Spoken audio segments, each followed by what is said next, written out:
तुमच्या आमच्या सुख करता पालन करता रक्षण करता माझा आरेवडीचा काजलिंगेश्वर आहे, बिरलिंगेश्वर आहे. तो हिवर बनात बसलाय तुमच्या कुटुंबाकड, तुम्ही हितालाय पण त्याचा लक्ष तुमच्या शेळ्या मेंढ्याकडे आहे, तुमच्या जनावराकडे आहे, तुमच्या घराकडे आहे. माझ्या काशीलिंगाच्या नावानं चांगलं बोलायचं आहे.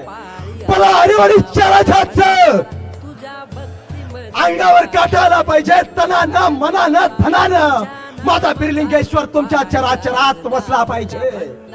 बोला त्या आरेवडीच्या काशीलिंग बिरेश्वराचं कर्कच्या हरीचं अहो त्या भगवंताला 3 तळाचं कमान करत बसलेला माझा भगवंता, 4 गावच्या शिवला 3 गावच्या मधाला वारुळाच्या मकनाला महागमोर तरचीला माझा बिरदेव बसलाय.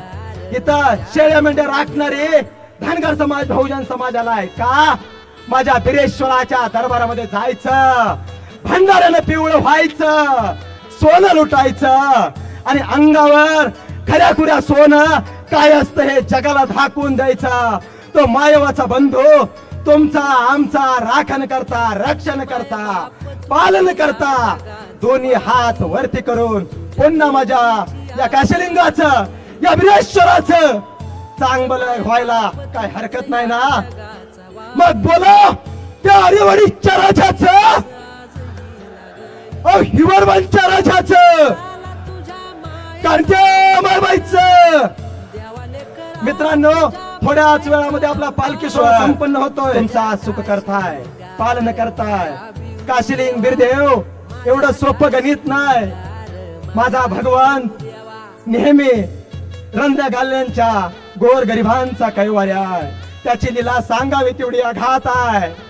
तो जो दुःखी कष्ट आहे त्याच्या डोळ्यातलं अश्रू पुसणारा माझा भगवंत आहे. शेळ्या मेंढ्या राखणाऱ्या जंगल कपारीत राहून धनगराचा मेंढ्यांचा राखण करता माझा बिरदेव आहे. अहो एवढंच काय इथं तुम्ही आलाय पण त्या काशीलिंगाच्या दरबारात येताना जी वाहन घेऊन आलाय तुमच्या वाहनाचा चालक सुद्धा माझा बिरदेव आहे. इथंच थांबत नाही माझा काशीलिंग. ओ तनानं मनानं सेवा करणाऱ्याच्या चराचरात माझा. सगळ्यांनी हात वरती करा. काशीलिंग बिरदेवाला सांगा बिरेश्वरा दुःख कष्ट वाऱ्या संग जाऊ दे, तुझ्या भंडाऱ्याचं सोनं माझ्या अंगावरती येऊ दे. मला विरोबाच्या नावानं धन्यवाद.